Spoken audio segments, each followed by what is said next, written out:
What's going on, wrestling true believers? It's a great day in Zambia. My name is Chris from the #Hills4Life Wrestling Podcast on site right now at the aftermath of AEW All-In in Texas, and I am not alone. I have a couple of content creators. I got Mr. Baldbro from the group chat Wrestling Podcast, and me, and then I have Mr. Mid-South over here, the one that's get it. But everybody, thank you so much for joining us on this awesome weekend of wrestling. This is episode 295. We are five episodes away from our 300 episode, and we do have a couple of special announcements. Should we announce it now or at the 300 episode? We'll wait for the 300 episode. But tonight, everybody, we are going to be discussing All In. And if we do get to the other topics, which is WWE programming, counter programming, or whatever the fuck you want to call that shit, we'll definitely talk about that. But right now, I guess, should we talk about our weekend or? Hell yeah. Hell yeah. Start from the beginning. Yeah, let's start from the beginning. Like, go ahead. I mean, so first, obviously we landed on Thursday evening. We had no plans that night, actually. Yeah. We were just gonna chill and relax tonight until Slick hit us up that night that he got comp tickets for us to go see Collision on Thursday night, and turned out to be a pretty good show. Pretty dope. Good show around. Decent show. Great showing from Mystico and Beast Mortos, and fun 8-woman tag match, that night to end the show off. But I told Chris this, like, this weekend has been a great example of what networking can do for you. Like, not just you, but your friends and colleagues, like having different friends and different networks and all walks in life. I mean, like I said, Thursday night, his boy Slick hit us up with comp tickets for Collision. And Friday night, another night, we had nothing planned after Starcast. And then one of my boys at one of my group chats on Twitter, shout out to Mr. Wrestling Fan on Twitter.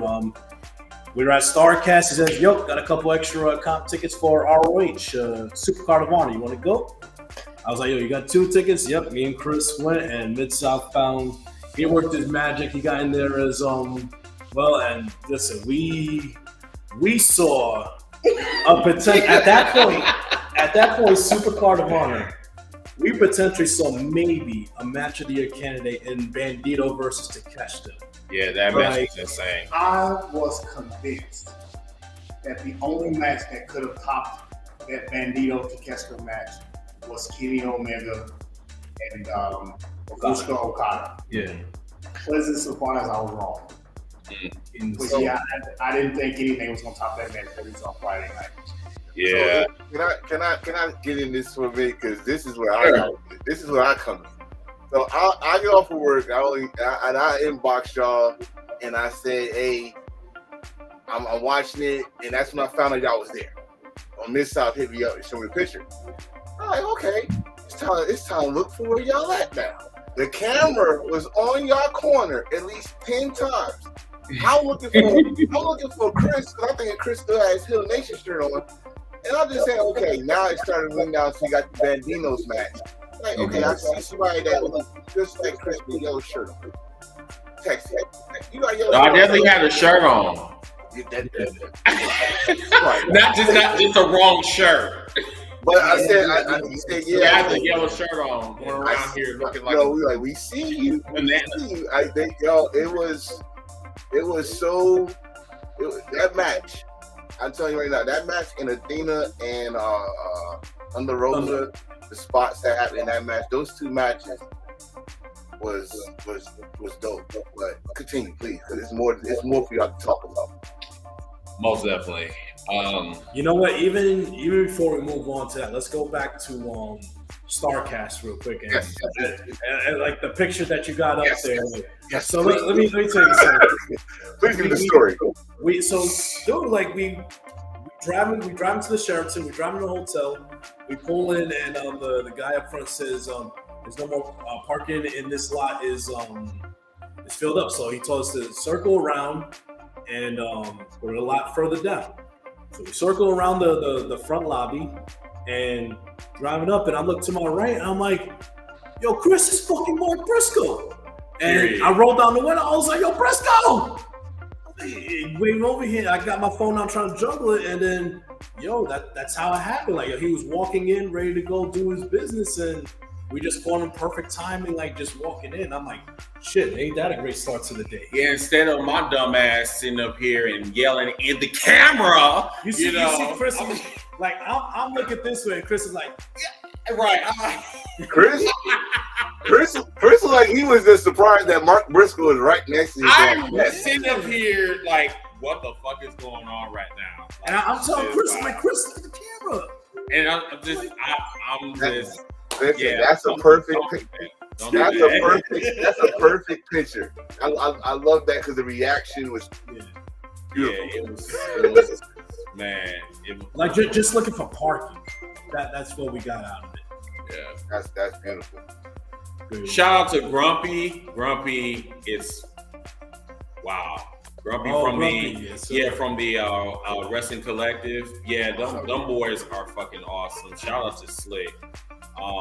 It was a pleasure meeting you in person, Grumpy, most definitely. Everybody that we met this whole entire weekend, it was just, once again, like what you were just saying not too long ago, networking is very powerful, folks. So if you think that the power of networking does not work, it does. Just be yourself. Please don't be an asshole. Don't be something that you clearly is not, because it's not going to work in your favor.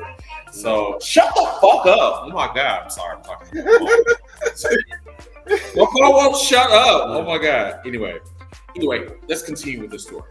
What else? I mean, yeah, like I said, that was us just looking for parking. Then we get in, we go to wait on the lines to pick up our bracelets to get in, and just waiting on the line for the bracelets. Like, well, first of all, cool thing, the line was moving, but these wrestlers at StarCast, dog, they just walking around like nothing. Like nothing is going on, not with right? No big entourage, no security guard. I mean, if you just stood by the elevator, you saw everybody in there. I literally ran into a fake Sting, and as soon as he turned the corner, the real Sting walked right beside me. Mm-hmm. I literally bumped into Sting and his entourage. So that StarCast, forget WrestleCon, forget any other convention, StarCast is the best. Yes, and this was my second one because I went to the one in Philly, and this one probably was the greatest that I've been at, because number one, me and Baldbro was recognized on more than one occasion for our work on social media, and I just was floored. The top social media content creators literally came up to me and was just like, "You are a legend in this business right now." I said, on for one video, and it was just like, "Yeah, you funny as fuck. We love you." And I'm like, wow. And then we had teenagers telling us "Yeah, dude, yeah, we see you on social media, ain't you? Aren't you, bro? Don't you do YouTube and shit?" It was crazy. It's really, really crazy. So for the people that do social media, if you want to be a content creator, it is a grind, but it's very rewarding at the end of the day, because what you're doing is you're bringing people together in your collective, your community, and that is what #Hills4Life do for our community. And I'm still speechless. I'm still on cloud nine. I'm not gonna lie. I by no means do I consider myself a content creator, right? Why not? I had at least 3 people at StarCast ask me if I was Mid-South and wanted to take pictures with me. In fact, it happened again at All-In last night, where I followed and we returned the favor on the whole follow with 2 different people at All-In. That's what's up. Why didn't tell us that? You didn't even tell us that. You just wanted you wanted to wait till we got on the show. Then you wanted to tell us. Look at the comment. That was the kid. Yes.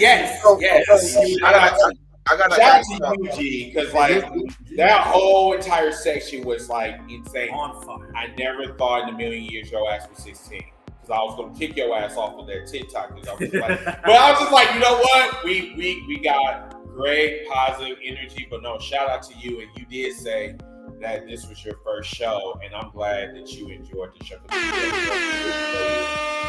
Shout out to you. Okay. That's one hell of a first show going to All-In. Yeah. Yes. Man. So quick background though. Go ahead. Like, so when we were waiting for the bracelets, the guy that walked up to you, he's on TikTok. His screen, his handle, that's Alan Owens. Yes. That walked up to him. Alan Owens right now on TikTok has 3.5 million followers. Alan Owens on TikTok has 3.5 million followers. Bro, I didn't either. Hold on. So a guy, we went for our bracelets. Yes. Wait. So a guy that got 3.5 million I didn't know that. is calling you. I promise you, I didn't know who he was. This man literally came up to me and said that I was one of his biggest fans. I gotta put my baby. And I'm like, wait, what? Okay, I gotta put my who are baby you? out. You know, and he pointed out to me, he showed me the video, and I said, wow, what the fuck? And now to hear that this man has a huge following, I don't know what to say about that, bro. That means you Stop showing me that. You cannot stop what you're doing. Yes. Yeah. Yes. All actually, it says that for all y'all. Cause like Baldbro, I look at his not just his TikTok, but his Twitter. He got the smoke all day. It's funny as hell. Chris, I already know you. You know, it's all day, every day. You entertaining. Miss Off, you got it, bro. You got it. You got me. I already told you this last week. Old school experience. So the fact that people that got 3 whatever million to notice y'all and say y'all legends, come on, bro. Come on. And Alan wasn't by himself. Like, unfortunately, you know I'm the Malcolm Muscle dude. Yes, asking all the wrestlers like their Waffle House orders. He was with Alan.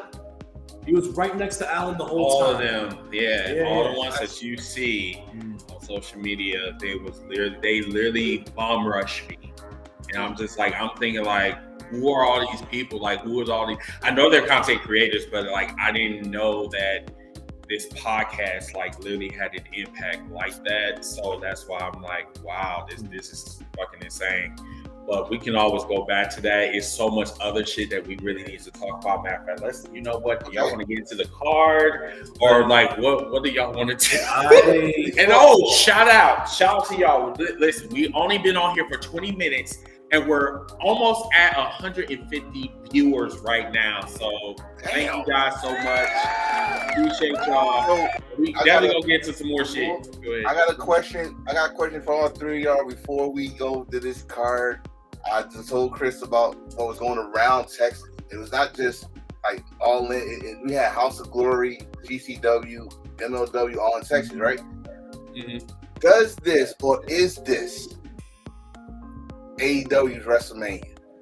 Yes, it is. 100%. Absolutely. 100%. So this is the WrestleMania that we got a great show from the host, pretty much. AEW All-In was the host, and you had great experience in the star cast. If you as wrestling fans, where do you rank this show next to? I think WrestleMania. It's your best WrestleMania. I'm not doing the whole comparison thing. I don't want to call it AEW's WrestleMania. I only want to look at it as it is the must-see pay-per-view of the year for AEW, hands down.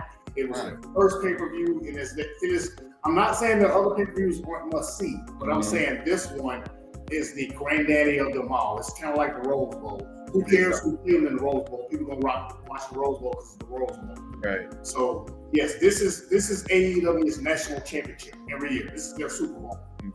I like the granddaddy. When you said that, I knew exactly where you were going with it. But, yes. And also, let's get some shout before before me and Baldbro tackled some of this. First of all, let's give a shout out to some of our in the comment section. So Mr. Mac T was on Grumpy Statement Podcast. It was good. Who else is out there? Voice of Marks was good. Yeah, hold up. Before we continue, Okay. Enforce it. I don't know if Chris told you. We met Voice of the Marks live and in person. Yes, we met that. I think that incredible Twitter. looking motherfucker. That man is huge. I'm like, bro, on your Twitter. You trust it. Oh man, hold on. Shout out to you, Baldbro. Shout out to Chris. From your pictures, y'all made me feel like I was there. I'm sorry. I like, especially your picture. You know, the bald heads got to keep together. You and Ricochet, and I was like, I was in tears. I'm jealous. I'm fucking jealous. I'm jealous, but I want to ask you one more thing, and we got to talk about this card because it's too much. It's a lot. One more thing. Because I want to say one thing before we go to the All-In card. Go. Go for it. Athena Thunder Rosa. A lot of people thought Thunder Rosa was going to win that match. I, for one, was hoping she didn't win. Nothing against Thunder Rosa, but for the last year, I knew I was going to bring this up, and I wanted to bring it up as quickly as possible. For the last year, people all over social media have been bagging and ragging on AEW because Athena wasn't being booked on Dynamite every single week. Athena was toting the card. She still is the face of Ring of Honor. Right now. What have I been telling y'all all along? Watch Always.com. Why? Because it was all culminating somewhere. For now. There had been tea leaves for the last 6 months at least of something big was going to happen with Athena. Everybody thought it was going to be the Athena versus Mercedes match that happened where Athena lost. Mm-hmm. But what was Tony actually doing? We'll talk about it later. So, in so many words, that this man is trying to throw some people under the bus, quote unquote, which is fine. So, I'm gonna give you your flowers because I was impatient. That's what happens when you're black and fat. You know what I'm saying? But I digress. Shut up. So, Miss I was right. Because that was the one thing that I wanted to see. That's what I wanted to hear. Shut up! Wait, hold on. Not only that he got to hear it, but he got to hear it in person. In person. Fuck this podcast. I'm hosting now. All right, let's get it. All right. But I mean, I'm looking at the comments. I was not trying to compare that company to this company, but the experience that I was looking at from the outside in, looked so WrestleMania weekend for me. And since y'all was there, I wanted to know how it felt for y'all because it looked so much how other wrestling companies how they show how the star cast. I saw a lot of pictures. Like I was like, oh my god! Like it was. You know what? It was just a good experience to see. I could say this. You know what? Just the vibe of StarCast, like from all the fans, the wrestlers, like. It felt very calm, relaxed, and it felt like spirits were lifted up. You know, like everyone was in a calm, good mood. Like no fans had any bad attitudes or disrespectful to. That's exactly where I was going. There was no turmoil, there was no fights, no arguments. And like I said, just imagine you're in a hotel. We're in the hotel lobby. We're in the hotel bar.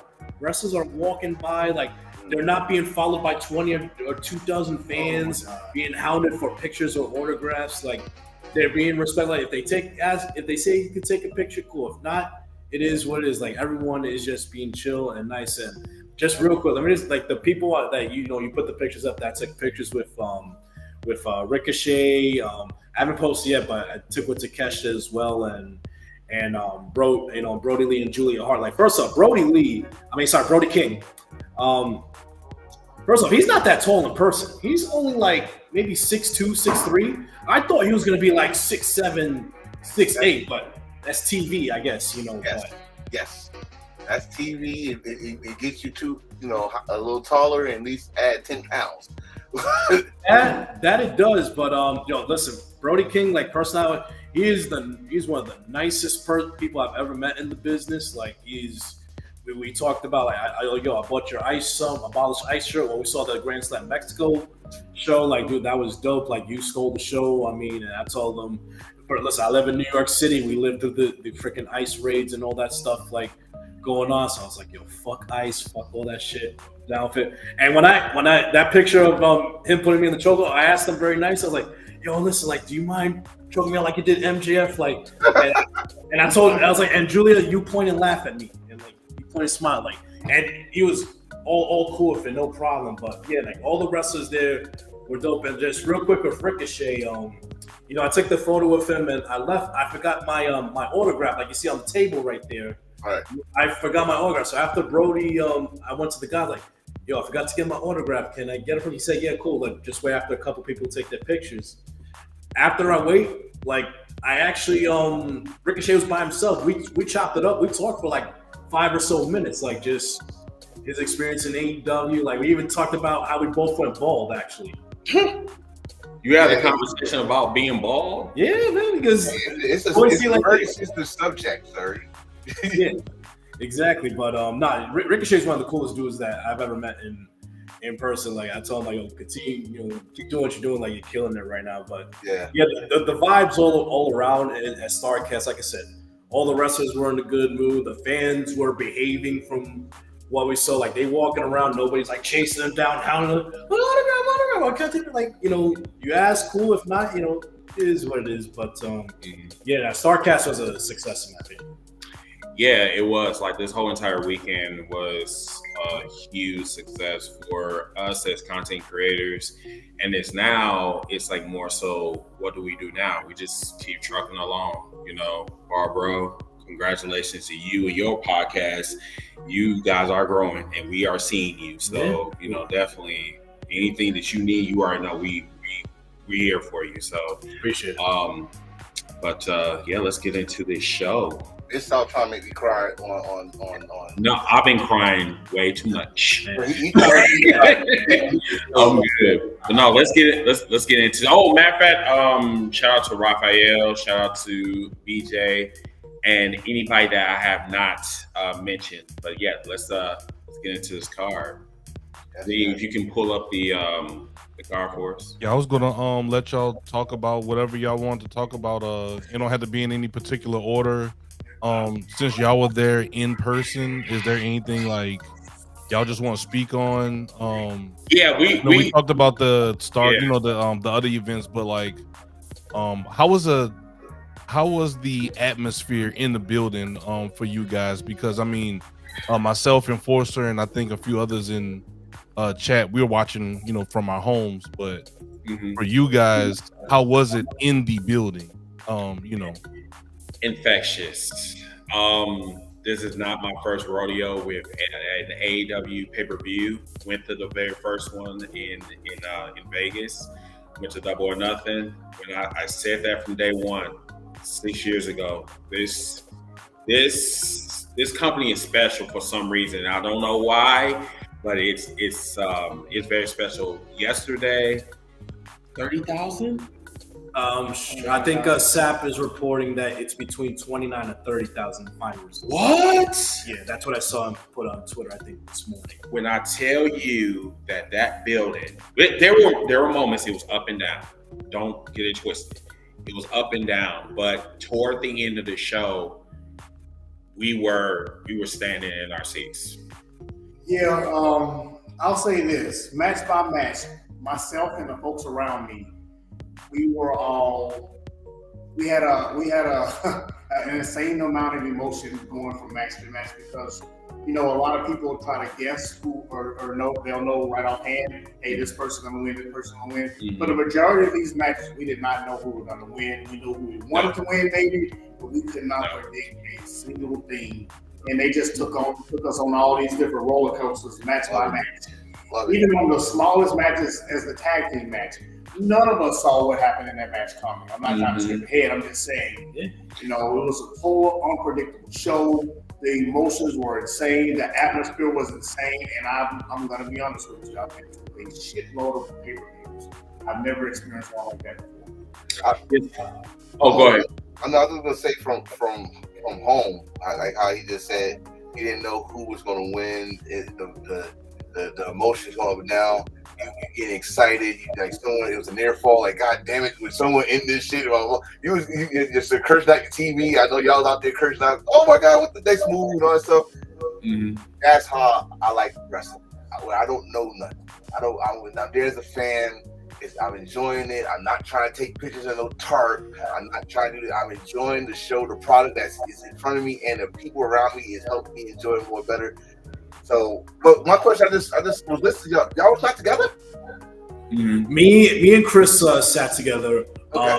Mid-South was with his Godfather, mm-hmm. And I think OVW wasn't too far from you guys. Yeah, right? But yeah, me and Chris sat together. But yeah, Mid-South was on the floor. Me and Chris, we sat like right behind the home dugout. Right behind you. Perfect view. Perfect. Yep. Because listen, my experience, like I went to the first All-In 2023 at Wembley Stadium. I sat on the floor, but I was rows back, so it's like most of the show I'm trying to peek around, I'm trying to look over people. Like I learned from experience. If I'm gonna sit on the floor, it's either front row or I'm going a section above. Where Chris will tell you, like our view wasn't obstructed at all. No, we were able to sit comfortably and watch the entire show, but we saw the stage clearly, we saw the ring clearly, like. And then I don't want to jump too far ahead. We saw one of the bigger moments at the end of the night, like right in front of our eyes, like insane. Yeah, but it's crazy. Yeah, like I mean, but just about the energy though, like I mean, from match, like he said, like they were all the match outcomes. Like none of us, I couldn't put a guarantee on anything throughout the night. And even if let's say if the guy I wanted to win didn't win. It was still great storytelling within the matches that I'm not mad or disappointed if my guy or gal didn't win the match because that's just you have nothing to complain about. I literally have nothing to complain about. And just real quick, and then so petty. Like, nah, dude. And listen, as far as the venue, Globe Life, like they knocked it out of the park with the stage, with the production, the pyro, like. The pyro was great, but I feel like it wasn't overdone either. It was perfect. It was perfect. It wasn't like the other company where the big match and it's like 5 minutes of pyro. Because also it's indoors as well, so you can't do like 20 minutes of pyro because it would have been smoke throughout the whole arena because the roof was closed at Globe Life. Which good thing because it was raining towards the end. Yes, and as a matter of fact, go ahead. Sorry, I got one more thing about to say about that. Again, not skipping ahead, but I'll say this. You know how you go to a normal wrestling show, you'll high-five the person in front of you, you'll high-five the person beside you, maybe the person behind you. There was plenty of times throughout the entire night where I said, get out of my way, I need to get out of this aisle, and we were high-fiving people across the way. Yeah. Swear God. Insane. It was insane. We were sitting up here. I don't even know these motherfuckers at all. I'm sitting up here hugging. She can tell you, me and him hugging, high-fiving, like, don't even know who these people are. Like, that's how dope it was. I'm sorry. Some dude shook me, and I was like, I'll tell you right now, from like this ain't. We all been to wrestling. We all been to wrestling shows here and there. It's something about wrestling. Period. Wrestling bring us together. You don't know somebody.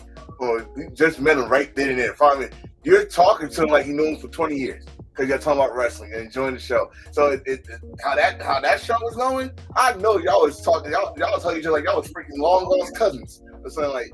It's a emotional roller coaster, but a good one. Yeah, that's why I say normally yes, but this was abnormal.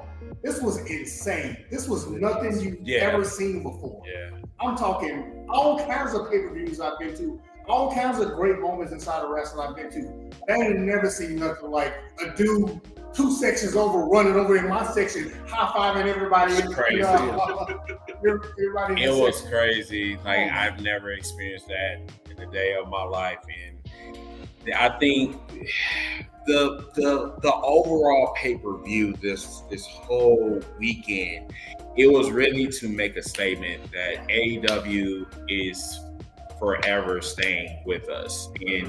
And I'm not about the tribalism. That's the thing about you guys need to understand about me. Y'all know that about me. I'm not about the tribalism, but this is the same company that literally said, nigga, you ain't going nowhere. You staying right here, and we're gonna make sure that you stay right here. And I've been staying here for 6 years, still supporting this company. Now, WWE can do whatever the hell they want. I get that this is not a podcast about WWE, but people need to really understand that I'm supporting this company because this company helped me get out the rut that I was in for the last 20 years dealing with, WWE. So I'm going to fight for what I believe in. And I believe that AEW has literally put a statement, put a stamp on their presence in professional wrestling. So that's why I'm so grateful for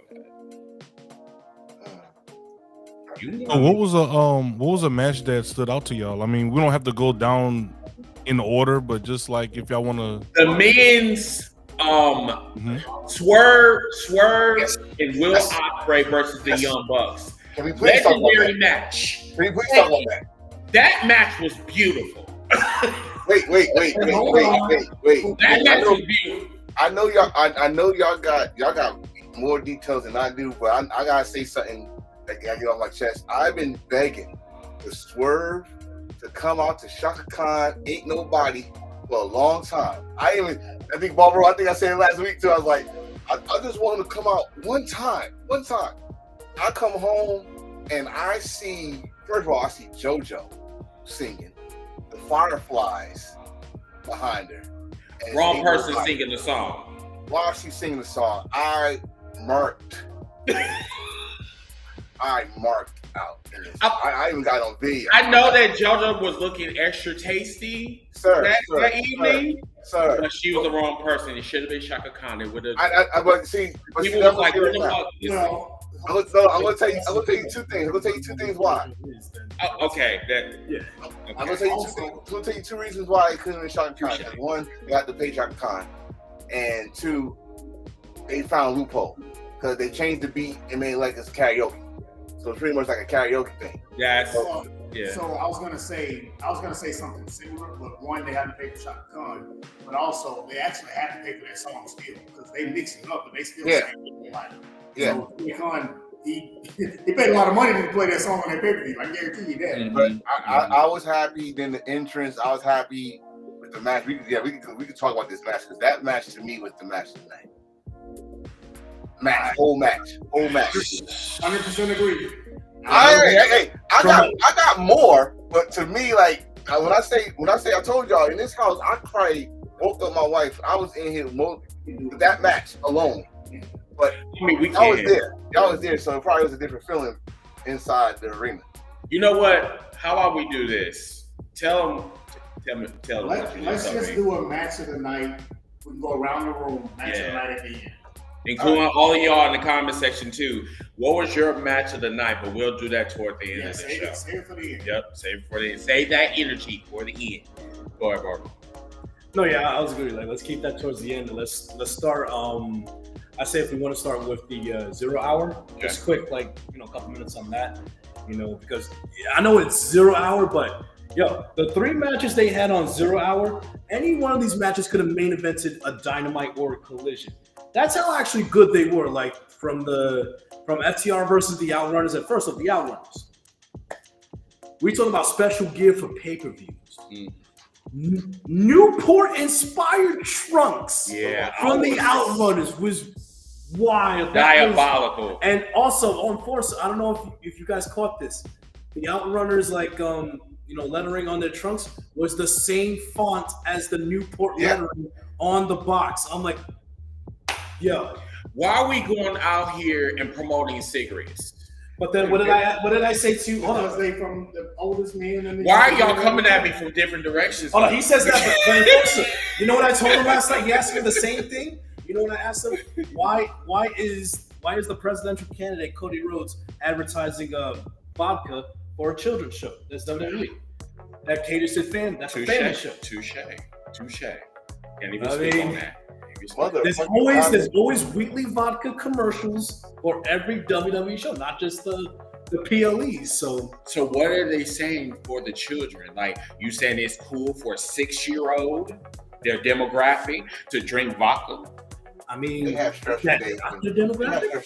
Yes, it is. So why in the fuck they promoting that vodka on their television show? Those kids have stressful days in kindergarten too. They need to. Oh, so you don't agree with that? Heather, All right. you don't wait. No, fuck that. You don't agree with that? Promoting vodka on a family television show like WWE? Smoke. They definitely should not be doing that. So why did you just say, hey, whatever Chris says, that's all on him? So do you agree or disagree, Mid-South? I agree they should not be doing it. Morally, they shouldn't. But guess what? Morals don't write seven-figure checks with 7 zeros in them. Wow. Gotta keep that liquor cabinet locked up. Listen, morals got a price line. Mm-hmm. Even enough digits, morals could be sold. All right, so that we'll talk about. The moment of 0 hour for me was the 8-man tag between you had the conglomeration and Big AJ versus the Don Callis family, and I don't care. The moment of one of the top 5 moments of the night. I don't care. Let me say this: the action's outside. You see Trent outside, and then you see the Rizzler and Big Justice out there. You see Big Justice standing up to Rocky Romero first, and then Trent comes out of nowhere and pie faces a kid and pushed him to the ground. Crazy. I don't know how it came across on TV, but us in the crowd were like, "Oh, right." We was like, "Bro, fuck you for pushing a kid, child abuse. What are we doing? Like, why the fuck?" But he got that receipt because he spent the shit out of it. Mm-hmm. Okay. So I'm here for that. I want to say fucking kid. And that definitely, and that opinion definitely came from Black and Bama Corporate Chris, aka Megatron, aka Wild Card, and all that good shit. Fuck you for saying that shit, by the way. So how did it look for y'all when Kyle Riley was coming out during our entrance and he was like wilding? Like I don't know what was he doing. Like he was on something. He was just strutting, doing the Rizzler pose all the way down the ramp. I mean, he was having fun. It's all in. It's 0 hours, so it's fun and harmless. But I mean, shit, it'll be a complete 180. When we see unfortunate conflict for different circumstances. But I say, like, before we talk about the main card, I just want to say like something just in general about the All-In card itself. Mm-hmm. Last night felt like, if you watch like any TV shows or any like long series program, last night felt like a series finale for AEW. It did. Like the past 7 months, it was a season finale that everything. I feel this coming Wednesday on Dynamite, it's literally starting a new chapter, new season in AEW. They're literally turning the page and starting with a fresh, clean slate. So I do got a question for you. So do you feel that even AEW tribalists, I want to use that word because, it feels like a dirty word, but do you think us as fans, do you feel that we wasn't patient with the storytelling that Tony Khan was trying to? I would say yes, especially when it comes to the main event scene with the Death Riders, because I understand you go back to October at Wrestle Dream when, the whole plastic bag over Daniel Bryan's head, that kind of started, kickstarted the Death Riders storyline. And looking back at it now, it started hot at Wrestle Dream, but they kind of stalled out, in my opinion. There was no further development within like Moxley or the group itself. Mm-hmm. And then I think, unfortunately, what happened when Copeland came back, they inserted him into the main event scene when you had other guys like a Jay White, a Swerve, an Ospreay, guys who are more fans want more from the main event scene, but it was Copeland, and I feel like, unfortunately, he's getting a lot of backlash. Like, now that people want to act like Pope hasn't been good in AEW, which is bullshit. Before he got hurt, that man broke his leg for AEW. Yeah, he broke his leg, but before he got injured, he was doing great. He had a great TNT title run. He had the story with Christian Cage and everything. He was having a good run, but I feel like they kind of using him like, damn, why is he in the main event scene rather than our favorites in a sense, Right. But there wasn't enough like depth with the Death Riders, like not a lot of growth. Not really until when we hit the Dynasty show where Swerve got involved. That's when it started picking up. That's when the inclusion of the Young Bucks, them intertwining storylines going along the way. Then you with the addition of Gabe Kidd into the group as well. That's when, back in April, it started. You think Gabe Kidd enhanced the Death Riders? I think with the absence of Pat. Yeah, I think it was a necessary add. They needed that extra guy. I slightly disagree with Baldbro on when the Death Rider storyline became good for me. I go back to that promo that Moxley made. I want to say it was before the Swerve match when he said, in a nutshell, you don't need to see the title. You haven't earned to see the title. Why do you want to see the title if you ain't won it? Well, it's a prop. He was basically calling it a prop. Or something that belonged to him. Why do you need to see something that belonged to me when it don't belong to you? Which was just super insanely creative when you just think about it. Why do we want to see the world title? Why would another wrestler need to even see the world title when it don't belong to them?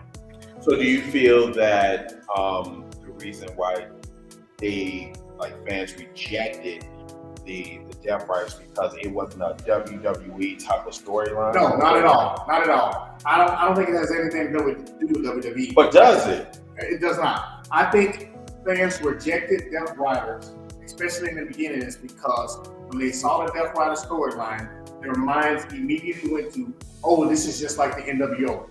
Oh, this is just like Aces and Eights. Oh, this is just like, any other faction they've seen. When in essence, it wasn't like any of those factions at all. It was completely different. It was just a faction that had bad guys in it. That's it.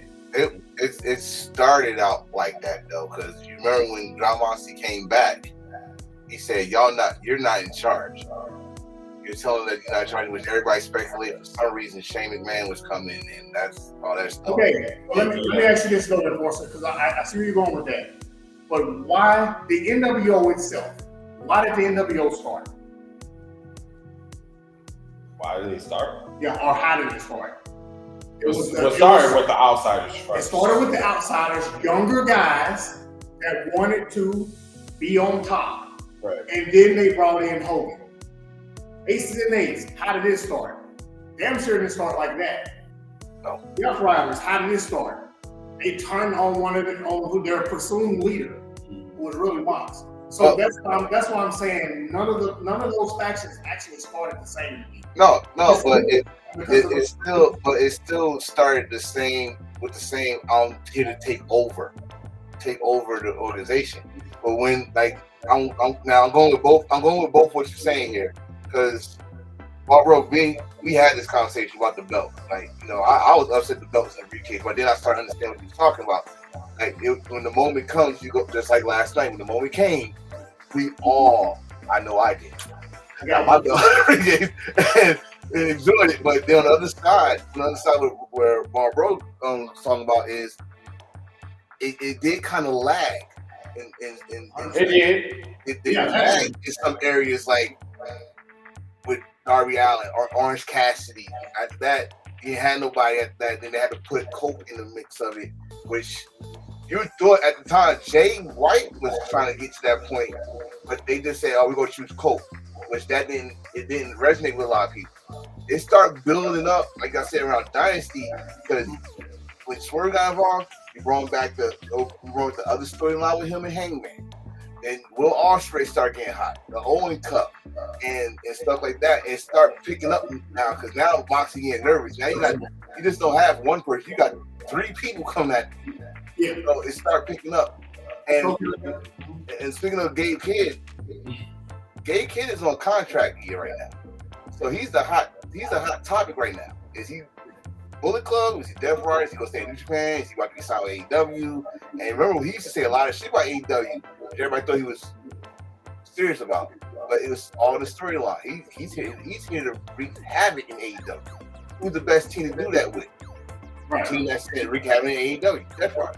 So I got one more point to make about that. When you said the Death Riders wanted to take over, completely disagree. Go back. They said it from day one. Who wants it? That's what it was all about. you ain't man enough to take it from me.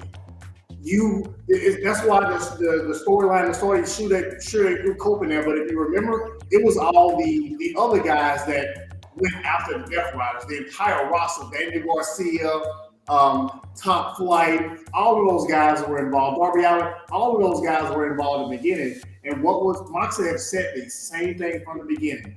You want it, come and take it. It was never about taking over AEW. It was always about this roster is trash now. All the storyline is trash now. The company is trash now. It ain't like it used to be. You want it, come and take it from me. You want to see the title, take the title from me. That's why I said switch, because he did start off with, this is not your company anymore. And he made sure he was in the main camera looking at Tony like, this ain't your company anymore, blah, blah. But yeah, I remember the promo. He said, this is not the AEW that I helped build. This is not the AEW that I missed vacation on. I remember that. Everybody remember that promo. Stuff like that. But we said before, they lagged in certain areas, but they picked back up and got hot. Each week it got hot. John Moxley's been putting some of the best promos in his AEW career. Mina Shafir has been. Oh, we finally get to see her test herself out with Willow, and I was like, oh, I'm liking this, because she was just standing there, she was China something, but it started picking up. And again, not one person on this panel and nobody in the comments cared about her 2 years ago. I didn't even know who the fuck she was. Shit. Oh, I knew she was a 4 horsewoman. That's about it. I didn't even know that. We love her now, though.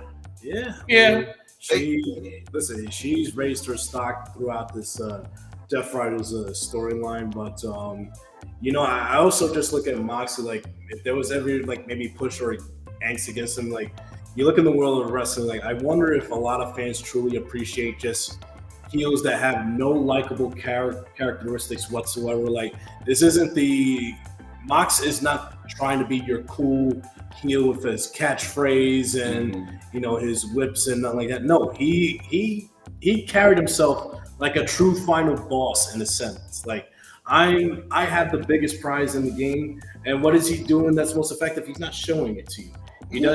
He didn't deem anyone worthy. Like Miss said, no one was worthy to see it. Like, I still have it. I don't need the belt, and it's kind of a representation of what I think of wrestling.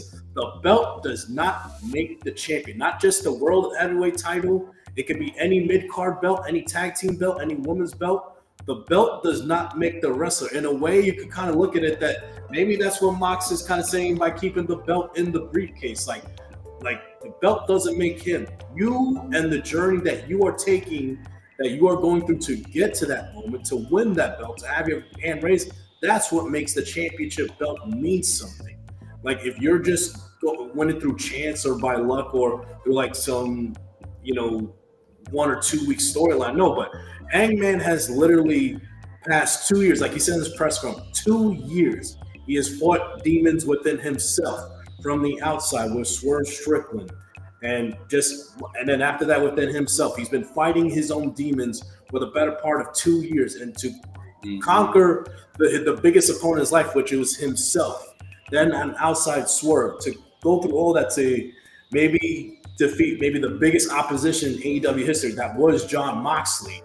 I mean, that's what's going to that's what makes the championship. When we saw that title belt at the end, it was literally like, it was almost like we saw it for the first time. Dude, I in cried, a sense. bro. Like, that is a top 5 moment in AEW history. I think that. I'm skipping ahead now because I'm ready. No, we're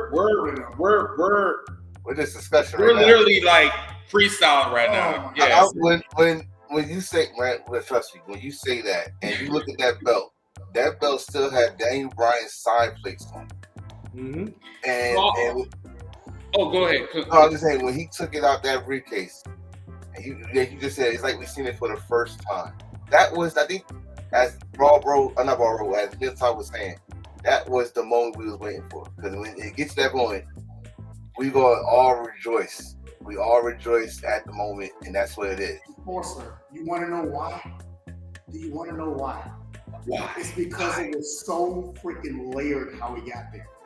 We're leaving out all the things that led to this, like the whole Hangman almost costing Swerve the title last year. And then skip all of that.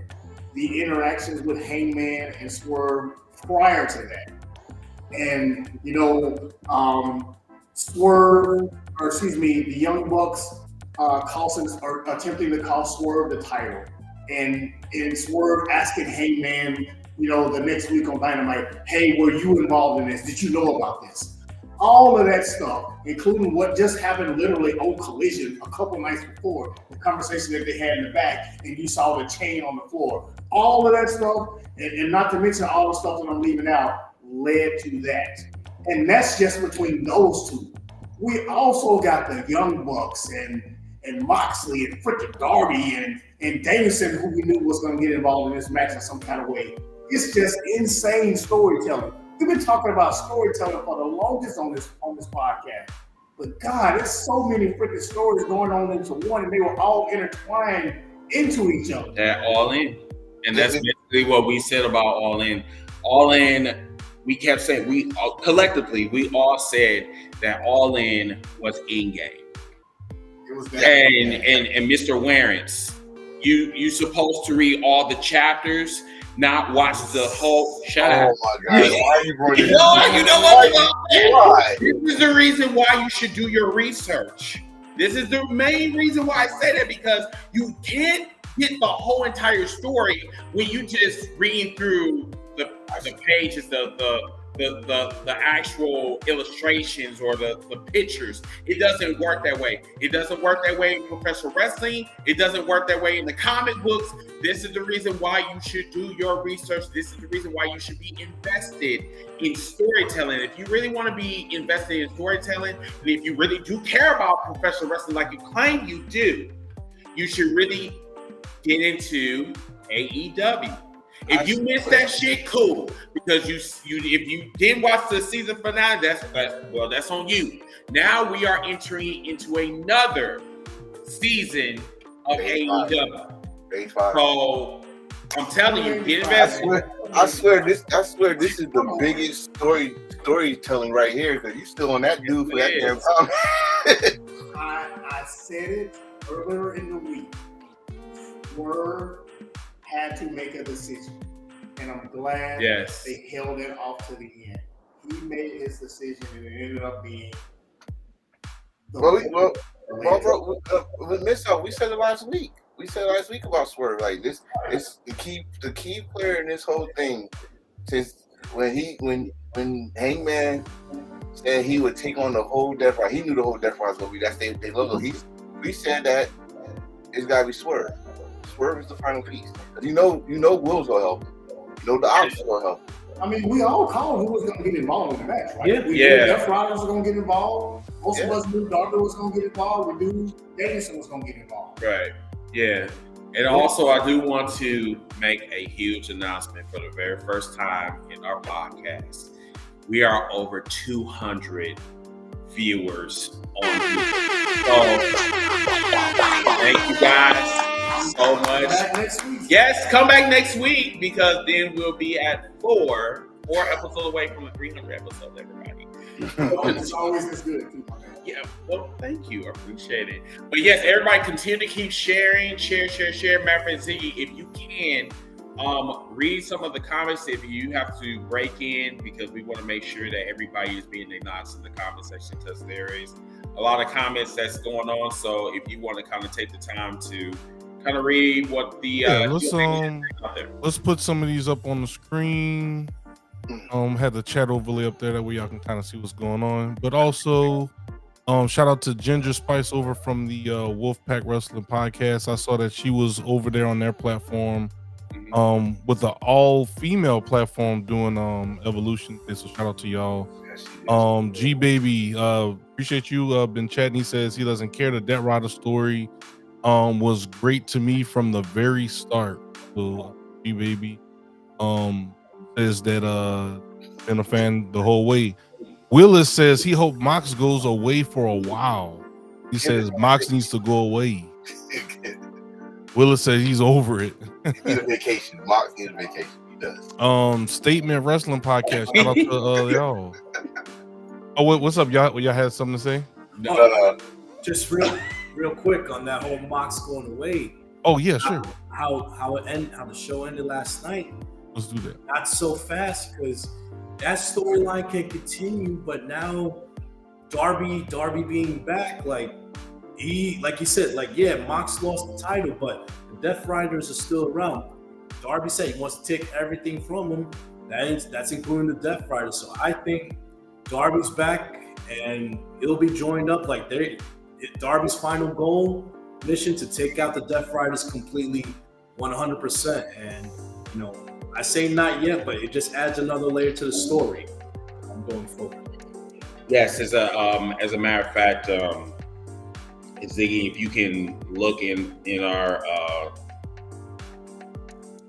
look on Facebook right now, see if you can find that sequence, because that is a sequence. Which one? The one where they were doing, I think Is this the Hit and Blade house call finish? Yeah. Oh my. Bro, that was a cool finisher, bro. That was the ending. Yeah. That was the No, ending. not that one. Not that one. I'm talking about the one. You talking about the Canadian Destroyer? Yes. Yeah, that one. Yeah. Oh my God, to see that. I thought you said the house call one. No, it was a house call Hit and Blade, but Matt got hit with one and Nick got hit with one. But it was like Canadian Destroyer. They popped up, psyched up, and then they all fell.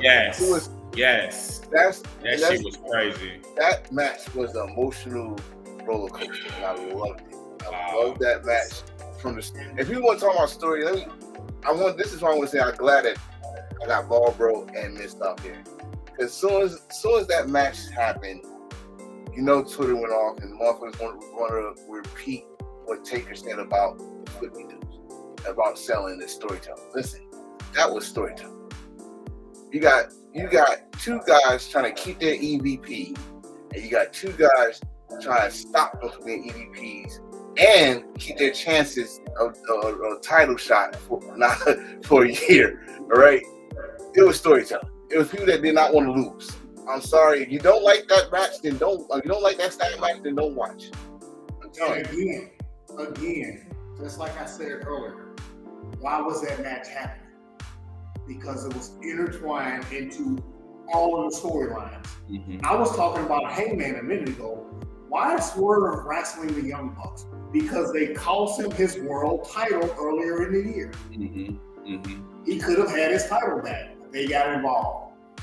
It's just crazy. It was crazy how everything came together in one night, and then it goes back to when I think it was when Daniel Bryanson lost to Jon Moxley, and I think it was, who was it? I think it was Darby Allin and Orange Cassidy had that conversation. They were just like, we got to band together somehow, some way. And them same people that was in that storyline came together, joined forces to take down possibly one of the most disruptive forces in AEW history. That's right. And we haven't heard anything from Orange Cassidy either, which that also plays a role too in this, because this is not over. I want y'all to know that. I want to add something on to Miss Up.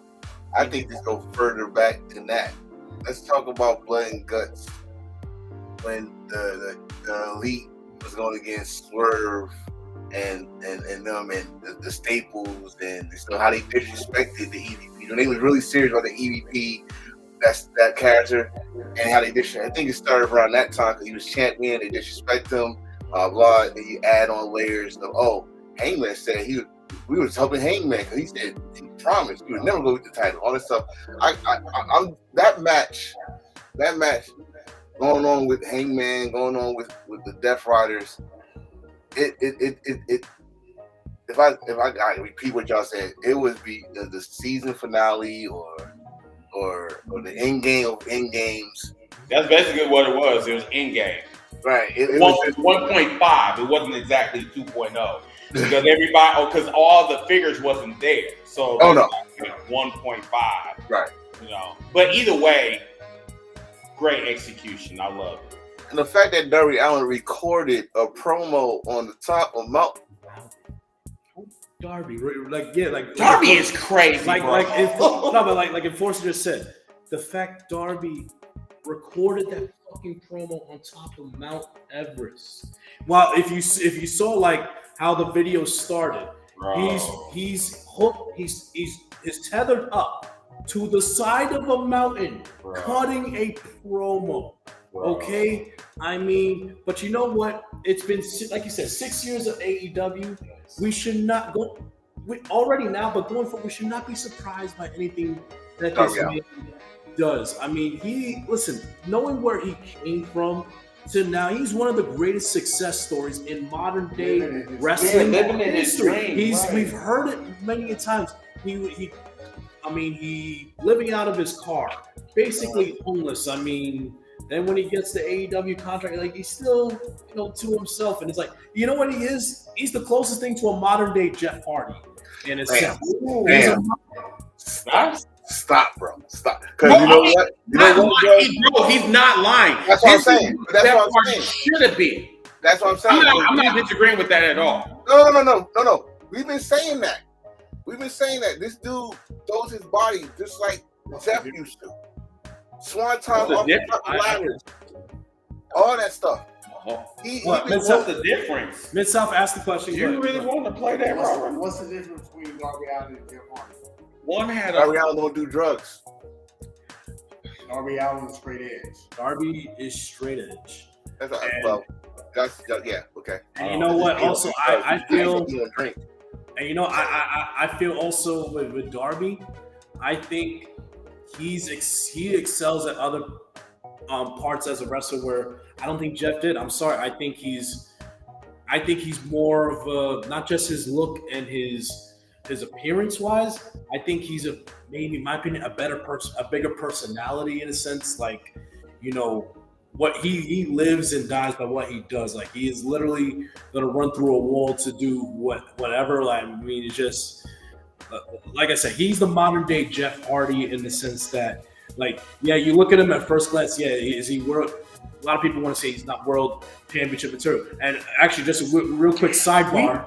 Like me and my co-hosts on the Group Chat Wrestling Podcast, we talk in our group chats every day that they don't see Darby as world championship material. I love my co-hosts, and if y'all see this, I love ya. I 100% disagree. I do too. And you want to know why?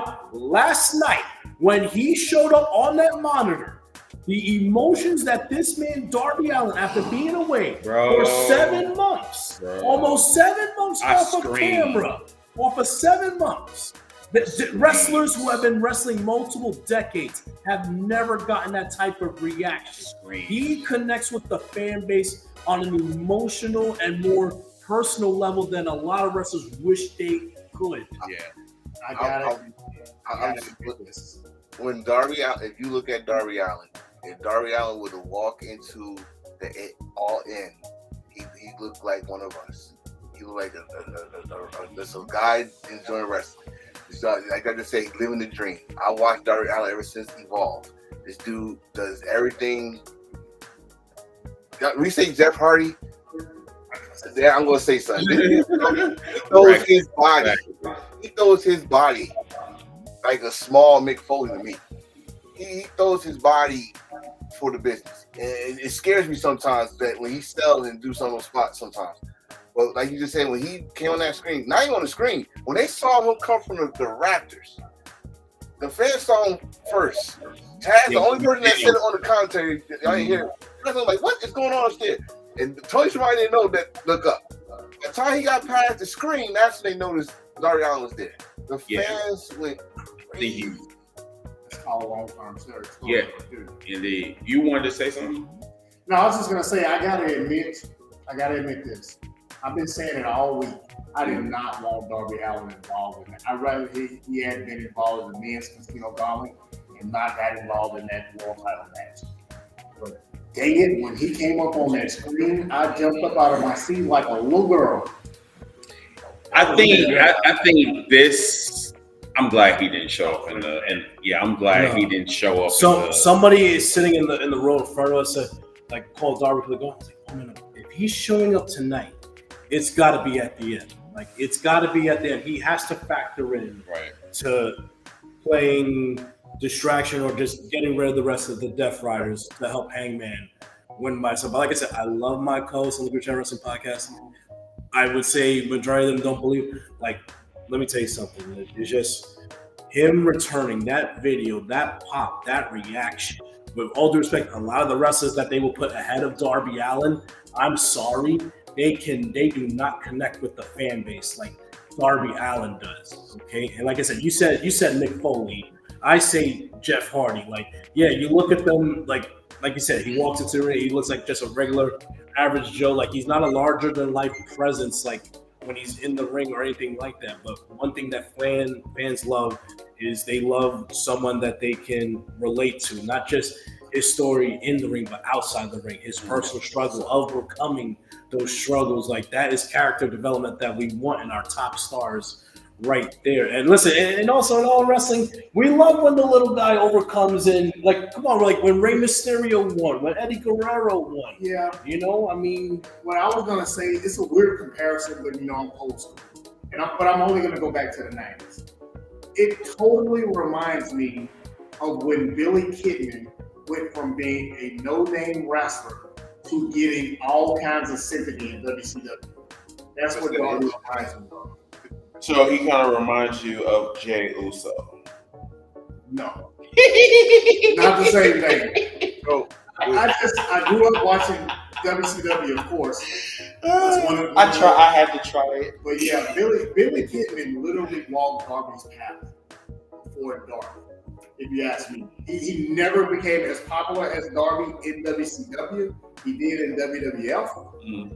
But it's kind of the go from a nobody, which Darby was, let's be honest, he was a nobody, to being respectable to now being he's at the top right now. When it comes to popularity. And remember, Darby is day one. A1, right. So that means within 6 years, you have grown to like them back then, but you have grown to love Darby. And he's also a company man. He loves AEW. Yeah. And like you can see the passion with that as well. With him, Swerve, Will Ospreay. I've never seen so much passion for like one company because they know that their boss like believes in them. You know what I'm saying? And when you feel that your boss believes in you, you're gonna go the extra mile to make sure that your company succeeds. And that's what I really love about the men and women, you know, in AEW. You know, and we definitely see that and then some at All-In. I definitely, that's the one thing, you never go here, no contract dispute on Darby Allin. He's a lifer. yeah. But I definitely want to talk about the Mercedes versus Toni Storm match. That match was wow. How many times she got spiked on her head? Go on in. How many times did she get spiked on her head? I said 5. Well, let me tell you how the match went. Like, so when they came to that spot where Toni Storm hit 3 Storm Zeros on Mercedes and she kicked out, I looked at Chris like, damn, Mercedes is going to pull up. But now looking back at it this way, you look at the type of champion that this company has built Mercedes up to be. Over 400 days as TBS champion, longest reigning TBS champ of all time. 6 championship belts that she carry. She is the gold standard for women's professional wrestling. You can make an argument in the past decade because because here's something real quick. I can name off all the ladies right now in WWE and AEW who would be here all night who have had their best match of their career because of either whether she was in WWE, Sasha Banks, or now Mercedes Moné. And I told people this: you don't like the idea of having 6 belts. Here's the thing: you are a promoter of an independent promotion overseas. You want it's a business at the end of the day. You got to sell tickets. You got to put butts in seats. Yes, sir. Who is the biggest name that you can get to say, hey, can not only do a couple of events for us, we want to put our world title on you so that when we do crown a new champion, it will elevate the status of that new champion, but it will also elevate the company in the same way. Now, obviously, you can't pick anyone from WWE because they don't play nice unless it's AAA or TNA. So who else are you looking for women's wrestling wise? It's Mercedes Moné, okay? And there are idiots out here who think that she has creative control on 3 continents and 5 different promotions. If you think that Mercedes has creative control in 5 promotions and 3 continents, you know what? We can say it's on podcast. Okay. You're a fucking idiot at the end of the day. Period. You're a fucking idiot on the level of JD from New York who can't fucking handle. Because guess what? If you have creative control, why the fuck would you choose to lose on the biggest event of the year for your promotion? It almost sounds like, no, she has a boss who decided, you know what? Mercedes is established as one of the GOATs of women's professional wrestling.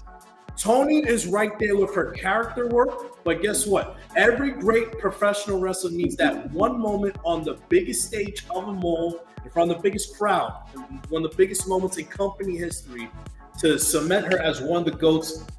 Tony was already there character-wise. I think total package as a wrestler, Toni Storm is the complete package. She's on the GOAT list for all of women's wrestling, in my opinion. But like I said, eating those 3 Storm Zeros, the championship stature that Mercedes built up, it shouldn't just be one finisher to beat her.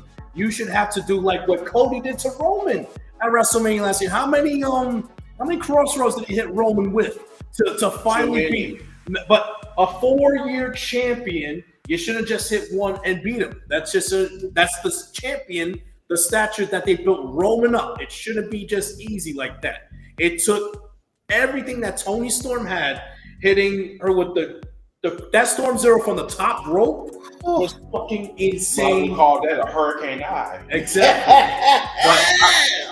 Shit. Not the Storm Zero or Hurricane Eye. That's devastating. I love everything you're saying. You know, I heard Miss South say it for years. Everything you said. I've been saying, I said this, that Toni Storm need this win more than Mercedes. Yeah. Because she already got the best character with her. You know that, but no one never say, oh, she's the best wrestler. What do you want to say? Yeah, you gotta say. You gotta say.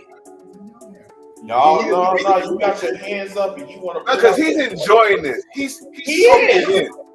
He's soaking it in. But real quick though, like this match, it started the streak of the triple main event that they built up All-In to be. Now, I thought. Now, did you expect that? I did not. So we talked about this before the show. I thought the 3 big matches, Mercedes, Tony, Omega, Okada, and Mox Hangman, I thought you're going to put one to start the show.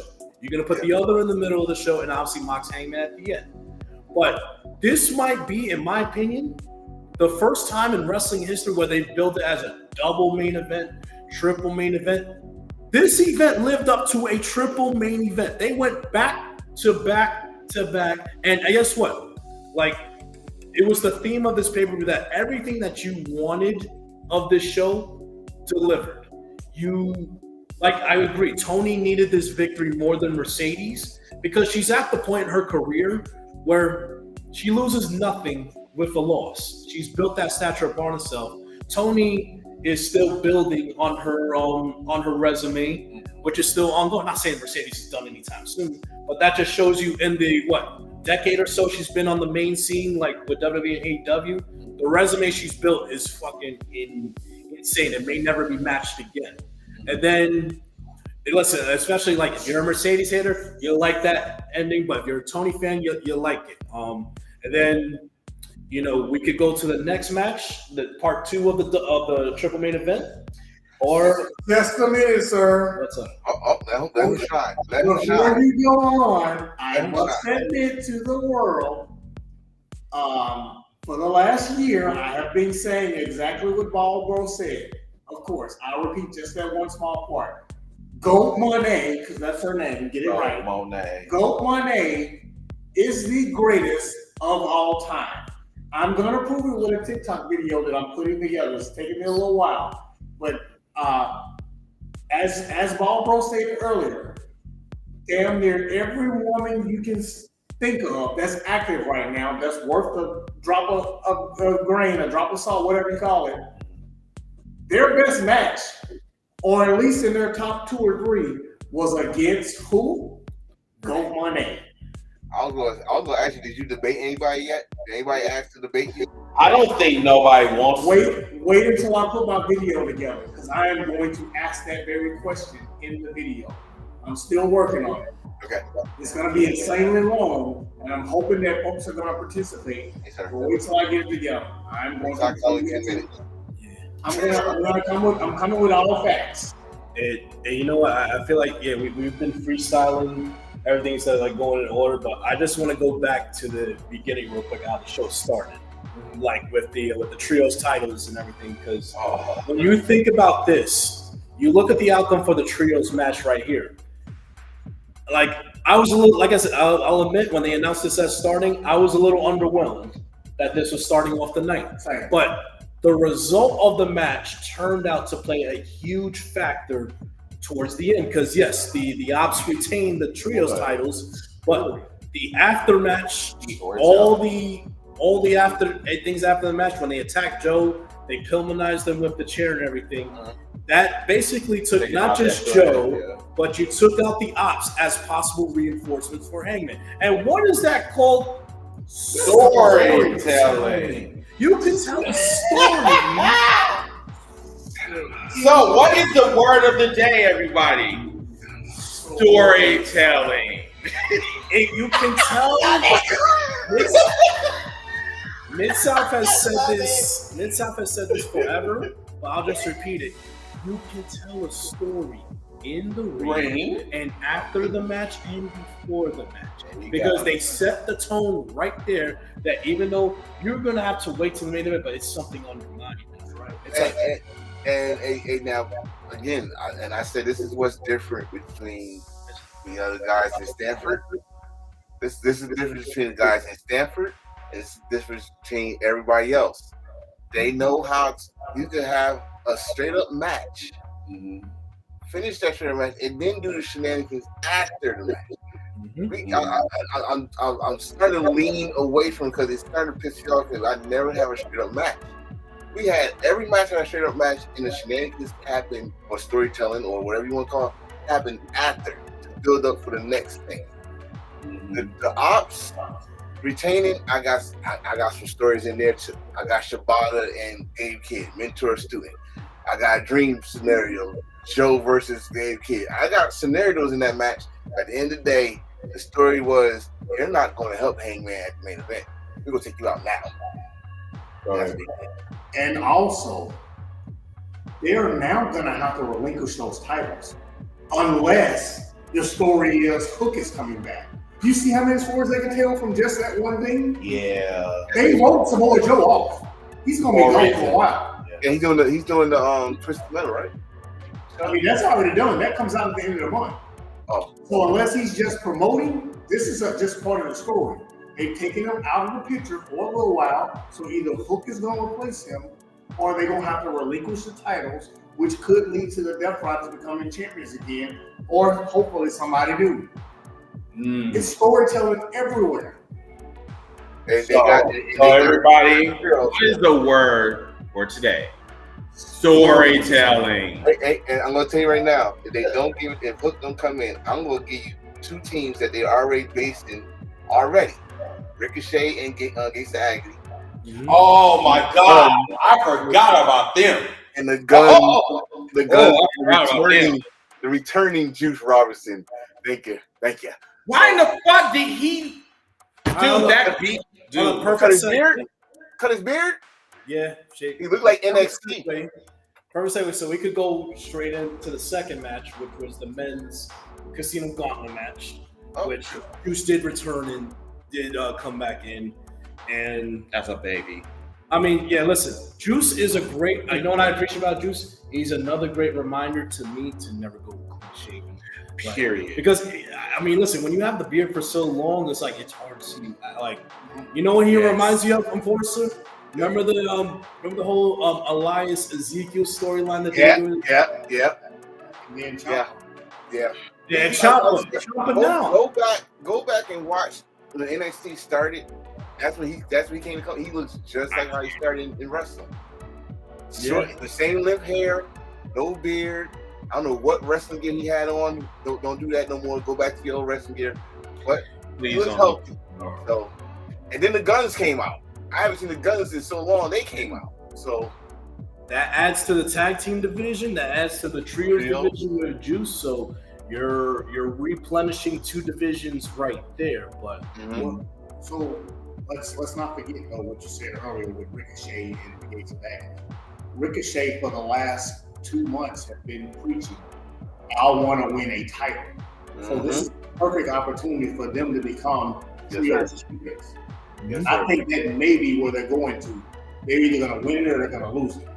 I really believe they're going to get stripped of those titles and they're going to maybe put on a tournament or something. Go back to when the Gates of Agony came back and they had that match, I think, against the Hurt Syndicate, and they had another match.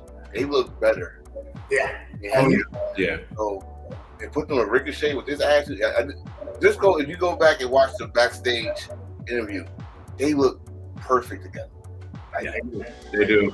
Like shaped I mean, up. they all have tattoos and right. I know you. Same configuration, wow. But if we gonna really talk about this man, this casino gauntlet, gotta talk about the genius himself, MJF. What'd you want to say? No, I was gonna say, with MJF winning, like, not a big surprise, honestly. And then, was that one of the predictable ones? Like, I would say, like, as far as matches go, like predictability, that's the one I'm the least shocked at. Because MJF winning for the eventual winner of the big winner of tonight, it does make sense for a future storyline down the line. Right. So that does make sense. That fits. It's okay for it to be a little bit predictable in the future, but it ties in with the new champion right now. Like, if and when they, Hangman and MJF reignite their feud, their story. I mean, what's funny? Just quick to deviate. Like, we look at the redemption arc of Hangman. One of the guys who I think deserves so much credit for, like, the Hangman redemption arc is that little mini feud that we had with MJF earlier this year back in Revolution. Yes. Because you could go back to a backstage interview segment where it was Renee, MJF, and Hangman, where MJF told him straight up, like, I guess how the deep dark, he said, "This isn't you." Yes. He said, "This isn't you." And it's like, that was like, it lit. I think that was the start of lighting the fuse under the Hangman kind of turnaround arc. That, and then also, around the same time was Christopher Daniels letting them know that it was at the end. It was at the end of Christopher Daniels. Like, when Daniels told Hangman, I gotta retire. I can't do this anymore. You saw that look in Hangman's face where the first time he had regret for his actions, in a sense. Can I say something here? You're not talking about a wrestling match at all. No. What are you talking about? I am talking about, I'm talking about. You're talking about the word of the day, which is storytelling. Hey, Ziggy, that word. Every time we do this, this happens. This half storytelling. You are dumb as fuck. I love it. But if we're gonna talk about the story, if we're gonna keep in the storytelling, you said the most predictable thing was the Casino Gauntlet. It was only 3 winners. It's gonna be MJF, Mark Briscoe, or Mystical. Because that's who they really was. The story between Mystical and MJF, and now Mark Briscoe with the talky talk and all that stuff. It's right. But everybody else was just there, what's his name? Anthony Bowen. Just get your spots in. You're not gonna lie. You know what? With Anthony Bowen, I'm sorry. I'm not feeling his character. Just not. While we're on that subject, I'm not feeling his character. That's it.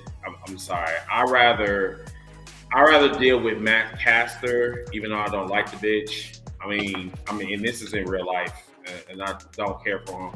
I'd rather deal with his character versus Anthony Bowen. This character with, Is it just feel Matt Caster is more over than Anthony Bowens? Yes. Max Yes. Caster is more over than Bowens. which is crazy to me. He has gotten over more and more every week. He's That's getting like- better reactions from the crowd in all of his losing and all of his "Let's go, Max." It's getting over. I did not think it would get over. To It's this annoying, but yes, it's getting over. but it's getting over. I mean, and that's the point because he's a heel, so he's Yeah. supposed to do annoying shit. Yeah. You know. This is booking 101, and I can't believe. I'm hoping you guys see this. This is literally leading to Max Caster turning babyface and Anthony Bowens becoming an insane heel. I'm hoping that it works. That It's already happening. Yeah. It's already happening because he already cursed out Billy. Yes. Yeah. So it's coming. It's coming sooner rather than later. Yeah. Bowens will be a heel, and I'm hoping that they do something with him on Collision. Yeah. Matt Caster with the porn stash gonna be a babyface. All right. Yeah. So for the next match, it was supposed to be the TNT title match between Adam Cole and Kyle Fletcher. I was hoping that you wanted to walk But unfortunately, literally when we are getting into the stadium, I check my phone and I get the notification from Sean Ross Sapp and Fightful saying, unfortunately, Adam Cole was not cleared to compete. He had to relinquish the title. So as you see on the screen right now, Fatal 4-Way was being for the TNT Championship. Now we find out this morning that the reason Cole dropped out is confirmed. He unfortunately got another concussion. So this is now in the past couple years, you saw the promo he cut in front of everyone, and it has the vibe. It had the feel like of course he didn't make it official, but I don't want to try to read too much in the future, but it just seems like do not be surprised if maybe we've seen the last of Adam Cole in the ring. Because listen, I have 15 years coaching football experience. I have a football family, and unfortunately, we see a lot of NFL greats. Unfortunately, they reach a certain age, so many concussions. They can't, when they get to their later years, they can't function throughout the whole head trauma and CT that they've suffered. I love Adam Cole. He's one of my personal favorites, but obviously itself comes first. So now I want to go on from that to the decision of the match at the end. Can I talk about Cole real quick? So I just want to say this because I was talking earlier about how at the elevator at Starcast you run into a lot of wrestlers, and at one point, most big name wrestlers like Adam Cole, when they come through the hotel, even when they go to the elevator, go up to their room or come down, whatever, they're surrounded by security. I literally ran into Adam Cole by himself. And I think Ziggy has that photo. First of all, he's always nice. So, Adam Cole, nicest pro wrestler, one of the nicest pro wrestlers ever.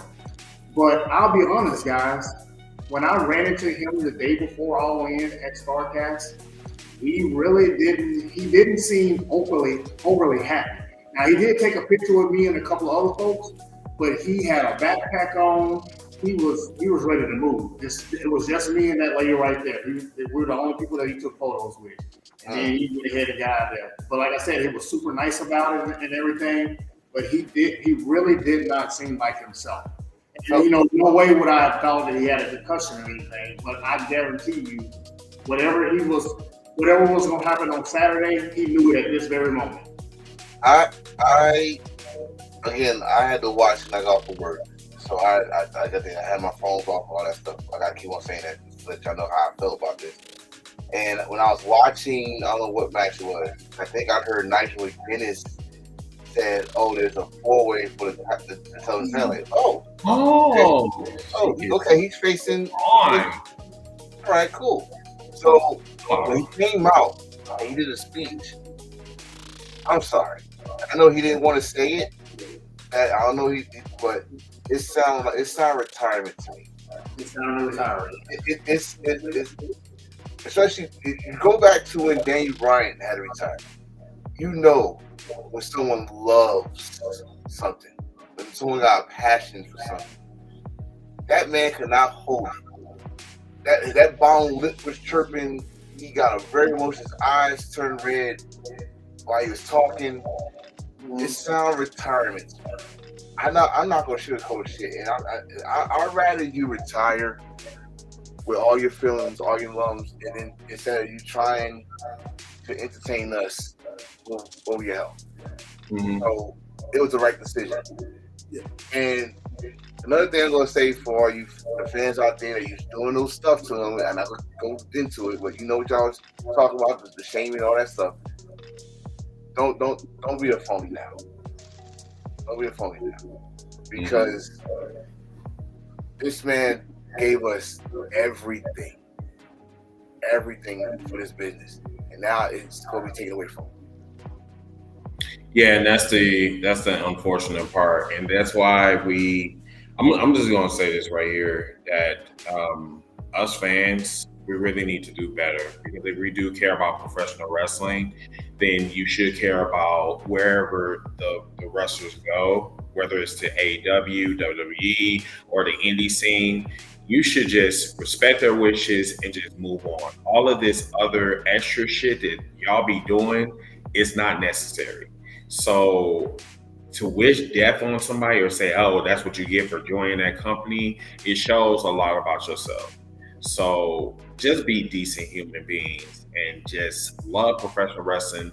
Respect what the men and women do in this sport. If you respect the people from that put their lives on the line each and every day, and I'm talking about our veterans, give them the same respect that you give the wrestlers, because the wrestlers put their lives on the line just like the military does. So just want to say that. It takes one slip in wrestling, one miscue. Exactly. That's my point. It only take one. Right. One move.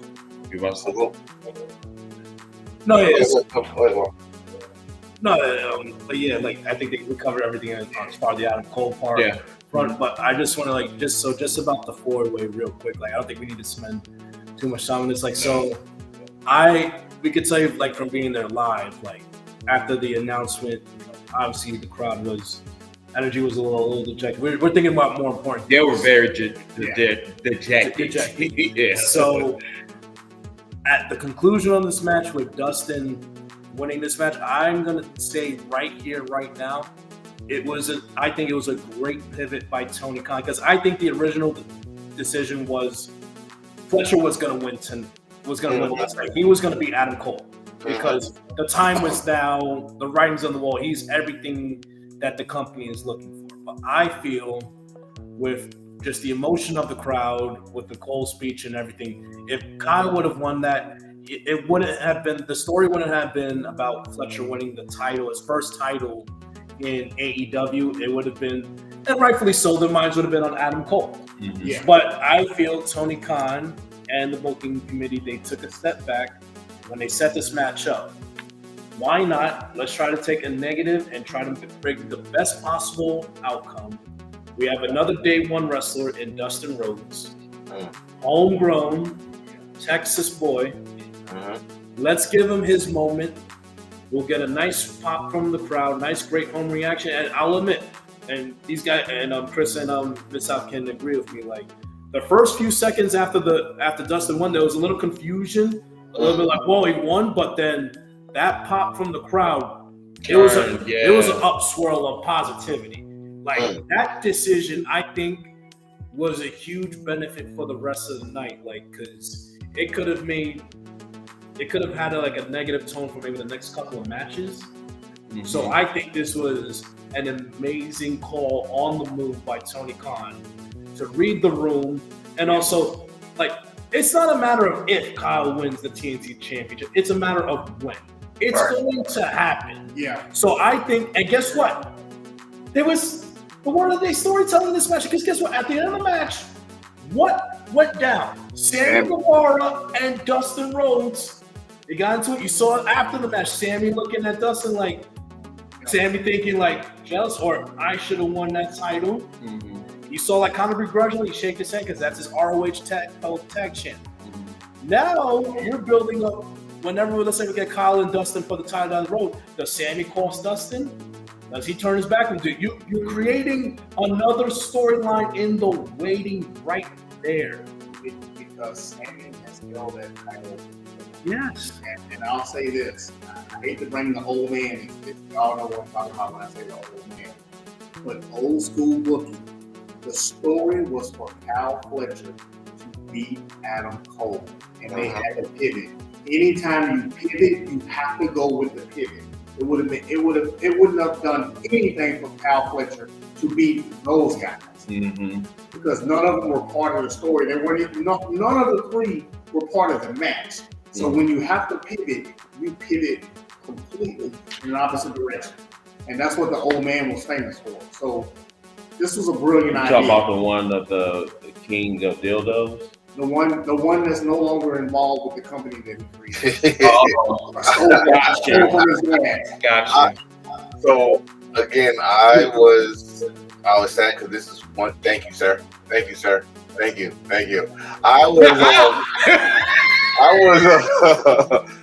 So just like last week, this is one of the matches I was looking forward to. Ziggy, I swear, bro. That's that part. I was looking forward to this match because I wanted Cal Fletcher to get his first singles title, and it was working that way.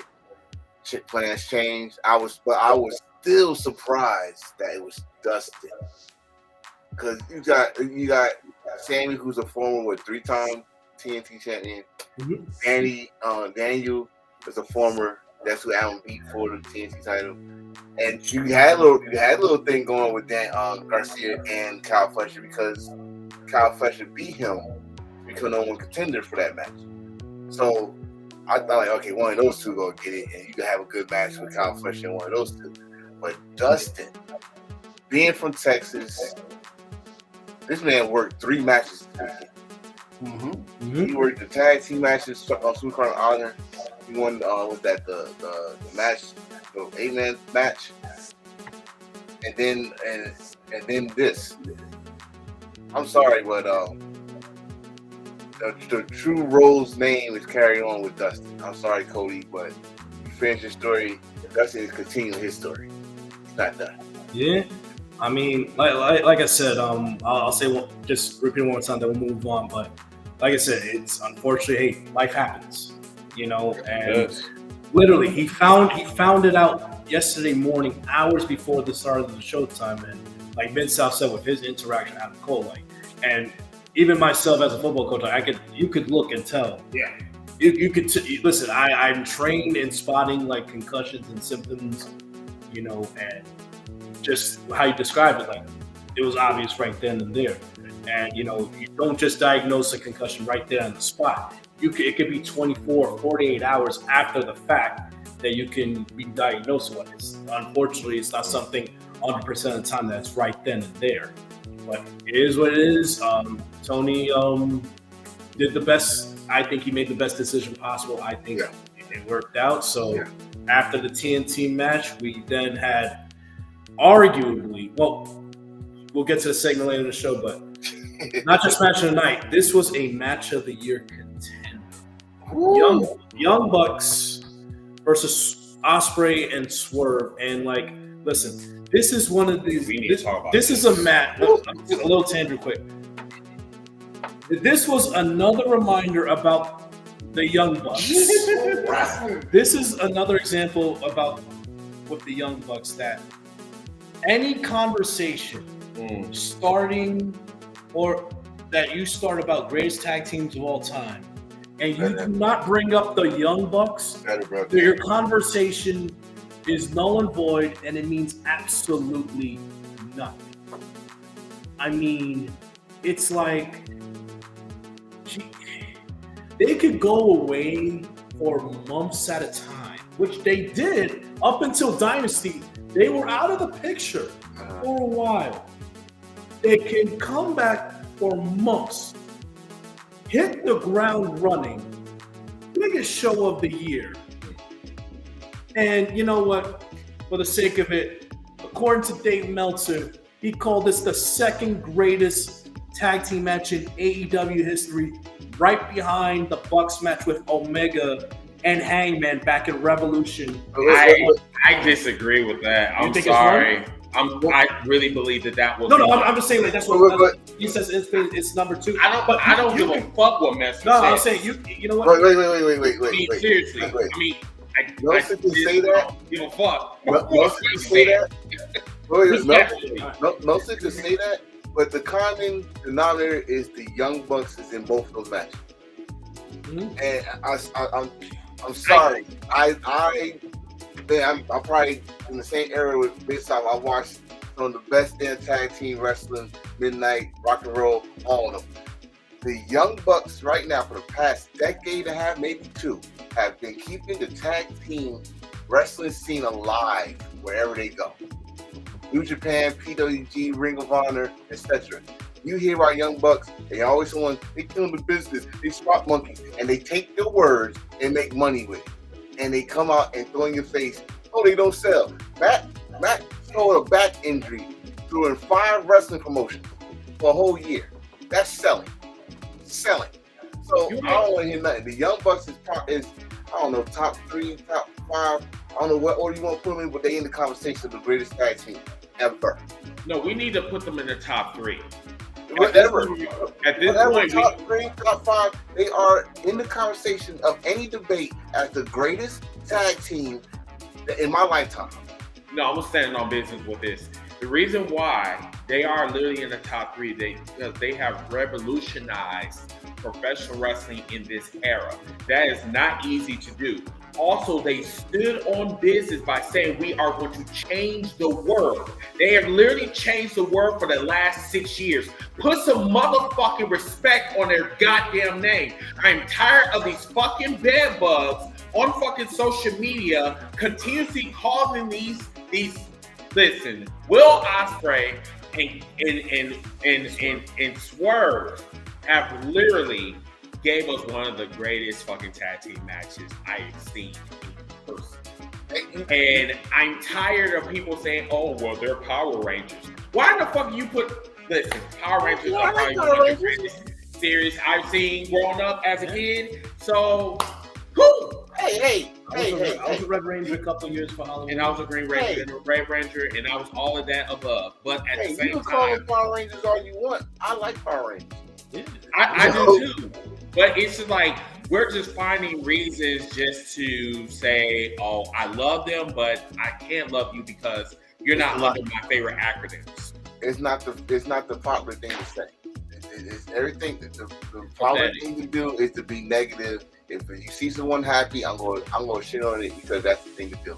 The Young Bucks not just change the world of wrestling, but change how some of y'all make money.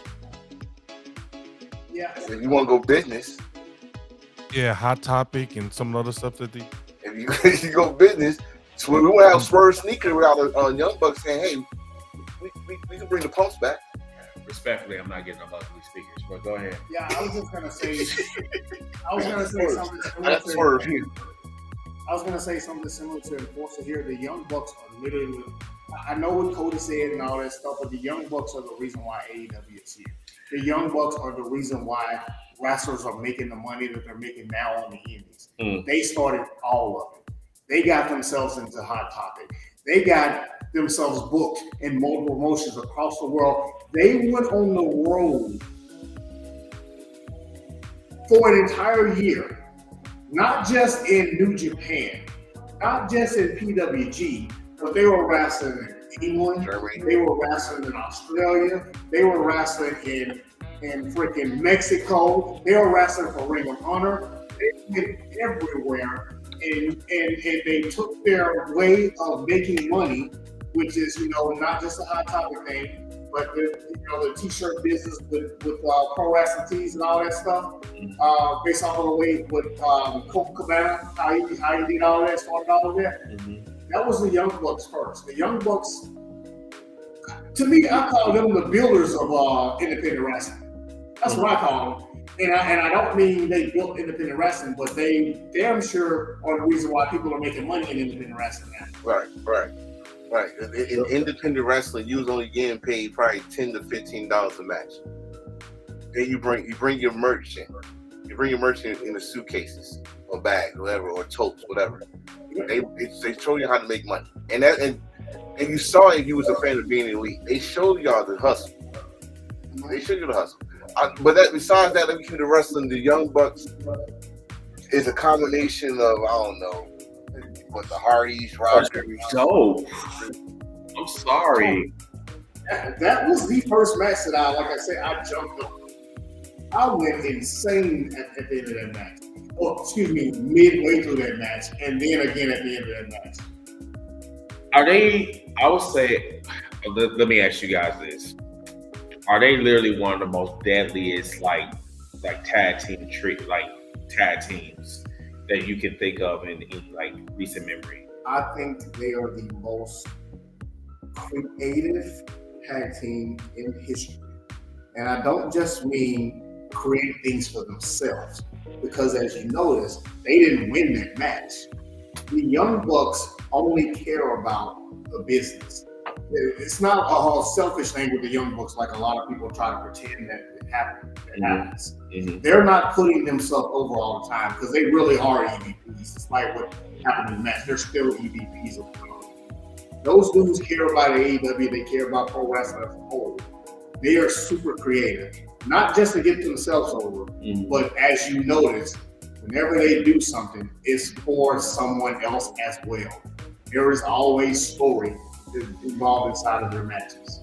You look at some of the biggest tag team matches in AEW history that the Young Bucks have been involved in. Just like in All-In yet last night, I can bring up, like we just said, the tag match with Omega Hangman at Revolution 2020. We can go All Out 2021, the steel cage match against the Lucha Bros. And obviously last night, those three matches right there. FTR. And the FTR tag team match on Dynamite. I think that one was better than the pay-per-view match. All four of those matches, you know what they did? They lost because you know what? I think them being EVPs, them being guys in charge, you know what? The story makes sense at the end of the day. It made sense for Hangman and Kenny to win that match because what did that do? That gave you little breadcrumbs to a possible split between Hangman and Omega. How did that match end? Hangman teasing the buckshot lariat on Kenny. Kenny turns around. Hangman says, now, unfortunately, COVID happened. They had to scrap those plans, but just imagine what could have been. The storyline with going into All Out 2021 against the Lucha Bros, one of the greatest tag team rivalries in modern tag team history, not just in AEW, but multiple promotions as well. One of the craziest steel cage matches you will see in modern wrestling history. The Bucks took the pin right there. And the biggest event in possibly in AEW history, All-In last night. I mean, the stakes are high. They lose their EVP status. Swerve and Ospreay lose. They can't challenge for the title for an entire year. And this was one of those matches where, honestly, I could not pick a winner in this match because guess what? Both outcomes make sense. They both made sense. Both outcomes made sense. Because guess what? Can you just imagine? Does Tony have the balls that Swerve and Ospreay lose and not have them in the main event scene? Or it would have been just what? If that would have happened, I gotta get credit.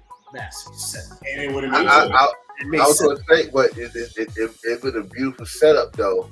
The story between Will Ospreay and Swerve down the road. Because now they can't go heavyweight title. Someone, I don't know who put it in my head. Can you imagine they would go for the tag team titles? Because there's still history between the Hurricane King and Swerve, and not forget that little incident between MJF and Will Ospreay and the Hurricane came behind him like, we got a problem here. He walked away. I'm just saying, either way, like you said, either way, the result would have been massive. But you know what? Listen, the outcome we know, Swerve Ospreay won, and like we said earlier, it's another match that played into the decision at the end of the show, and it's just, you know what, it is what it is. And then I think after the tag match, we had the women's gauntlet match next, and I'll say this right now. You had something I agree with. I thought the women's gauntlet match was better than the men's. 100%. I agree. I think it was better in the sense of returns, surprises. And like, yeah, MJF winning was very, I think, the more likely choice. Now, Athena winning the women's gauntlet match. I mean, we said it with Dustin earlier. Now Athena winning. First off, anyone who thought, because unfortunately, I'm sure you heard it weeks up to the show. I'm sure you guys heard it too. People were actually questioning if Athena was going to be in this card. I'm like, dude, go back to, you were there when they first announced the show. Who was there? Who were the three main people there? It was Swerve, Mercedes, and Athena. Now we know the story now that the original plan was it was going to be Toni Storm versus Mariah May, and it was supposed to be Mercedes versus Athena. See, things happen, life happened. We had to pivot, and whether people want to admit or not, this is a fact. The biggest match, women's match that this company could have put on was Toni Storm versus Mercedes. Those are your two biggest high stature women in your division. Now, for some reason, people, like I said, Athena thought it was going to be off the card. No, Athena the past few weeks was saying, I got to be on this card. I'm going to we lost this. I'm going to be the. She's telling you right in your face she's going to be on that fucking card. Sometimes, like you said with Lawrence, you just watch the fucking show and you'll know what the hell is going to happen. They weren't going to leave her off the fucking card. You're working yourself up. Not my words. That's Baldbro. I'm the one talking, so it is my words. I don't give a fuck. Like, So, you tagging me to that. Like, isn't it crazy with any TV show, not just wrestling, your favorite drama, comedy, whatever? If you watch the fucking show, you know what's gonna happen. It's not that fucking. Wrestling's actually a real easy to show to keep if you pay attention. But that's another. Like, I love the surprises in there. I like the debut of Alex Windsor. Debuting like Shiori. Shiori was announced on Ring of Honor Super Card Honor that she's moving in. She debuted last night at All-In. They had a nice exchange with her and Windsor who have faced each other back in Rev Pro, so they got history. I would love for that to be the first feud, but we'll see what happens. But the great action all throughout. Everyone got their stuff in. I think all the ladies, they showed out. Yep. They maximized their time, but Athena winning, that was another uplifting moment for the crowd. And now it's like, we know now Athena is for certain number one contender. She's going to be on AEW television. Now the question I have right now is two things: do you think Athena will lose the Ring of Honor Women's title, or is she going to relinquish it at some point? I think she already relinquished it. No, she hasn't yet. Okay, because I know they said she's now full-time AEW Women's Division.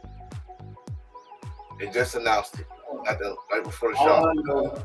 All I know is, I have been preaching patience for the longest because I subscribe to watch Ring of Honor. So I've been following, Athena this entire time. I kept quiet about it. I got upset a few weeks ago on this show because I stated, I know we weren't prepared to show the picture, but there was a certain picture that I kept posting. You talked about it earlier. I said, Tony Khan, we cool and all, but when you came to Dallas, you sold me on that photo with Swerve as the champion, Athena as a champion, and Mercedes as a champion. Now, I'm not saying they should all be champions going into All-In, but you sold me on them being a part of All-In. So there was no way Athena or AEW was going to put on a show, the biggest show of the year here, and you not give me Athena. Yeah. So I was, like I said, I stayed quiet about it, but I didn't see what he was doing at the time. But I stayed the course as long as I could, but then I said, hey, it has to change. And eventually it changed. Well, I was as patient as possible. But like you said, just watch the freaking show. Watch it. Just wait. You can't get to the finish line without starting at the start line. You can't win the race. You gotta start somewhere. You gotta go through the entire process. So I say all that to say, sometimes you just got to give storylines a chance. I think someone said it, last night on social media somewhere where they were like, "Hey, I feel sorry about all the bad things I said about the Death Rider storyline because it actually, once you got to the end, it actually all makes sense now." And that's what I said from the beginning. I'm not saying I love the Death Rider storytelling up on the screen, but give it a chance. Let's see how they end it. Mm-hmm. All right, everybody. It is we have approached the 2-hour mark. So what we're gonna do, and first of all, shout out to our viewers for watching us this late. We actually got to get going because we got flights in the morning. So, Mid-South, thank you so much for coming in person. This was definitely a treat. Follow us on all social media platforms, everybody. Follow Matt Fred Baldbro, where they can find you. Sorry. On Twitter, that Baldbro, on Instagram and TikTok, Baldbro as well. Any variation, you'll find me. And follow my podcast, the Group Chat Wrestling Podcast, where we do video on YouTube. Follow us on Spotify, Apple Podcasts, and all your podcast platforms. We just recently hit a year running the show, and I believe in a couple of weeks, I think we're going to be putting out an announcement this week that we will, for our 1-year anniversary, we're going to do a live stream for that episode. So just follow us on Twitter at Group Chat Wrestling Podcast.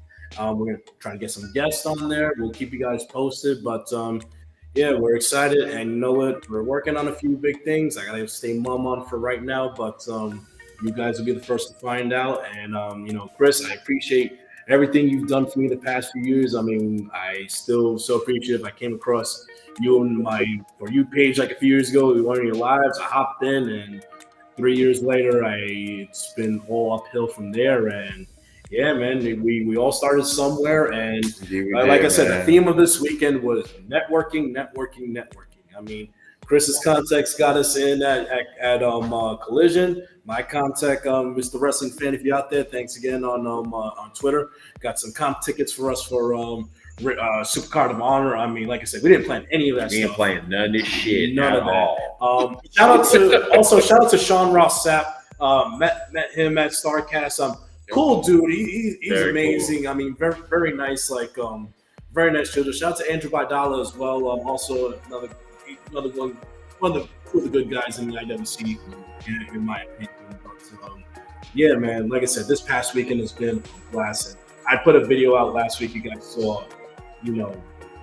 For all wrestling fans out there, I've said it last week. I'll say it again.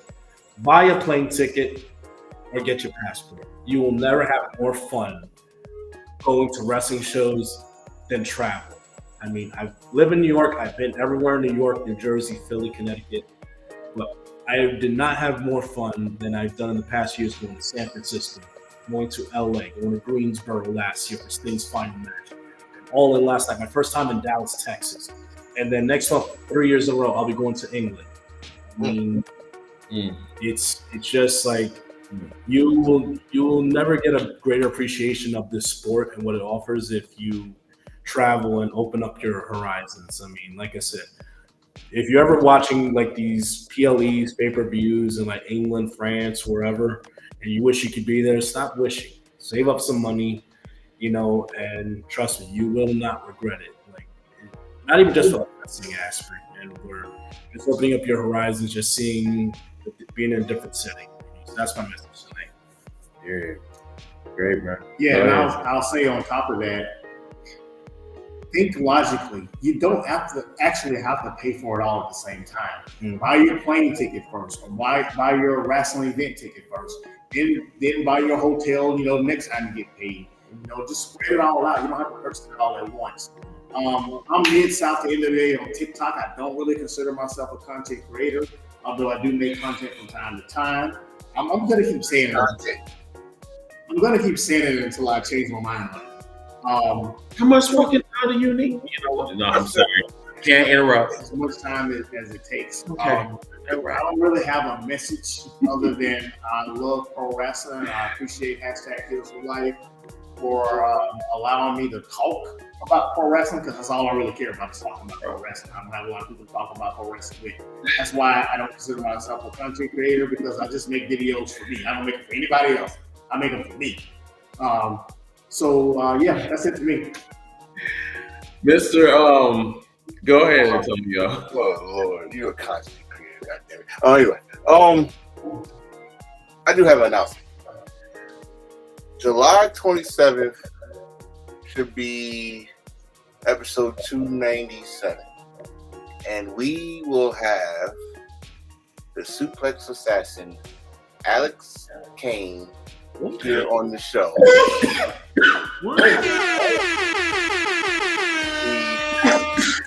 He gave me the okay.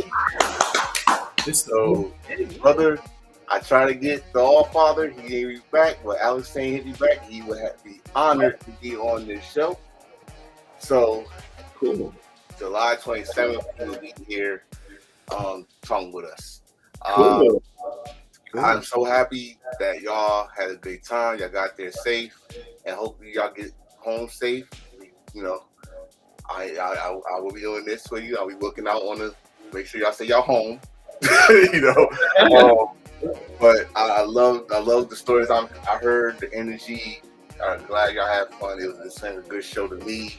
I was in here, like I was there. Pissed off my wife a couple times, but it's okay. That's what wrestling's supposed to do. You're supposed to enjoy yourself. You're supposed to forget whatever troubles for a couple hours. Even though it was 5 to 6 hours, but you forgot it. Have fun.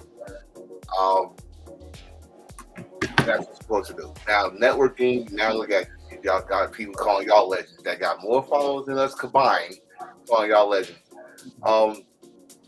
Let's keep doing what we're doing.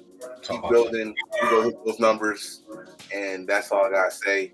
Again, July 27th, we got Alex Kane, the Suplex Assassin, and that's all the enforcer gotta say. Well, thank you so much for that, Mr. Enforcer. Z, is there anything else that you want to add? No, that's all I had, man. Once again, appreciate you guys. It's been kind of fun.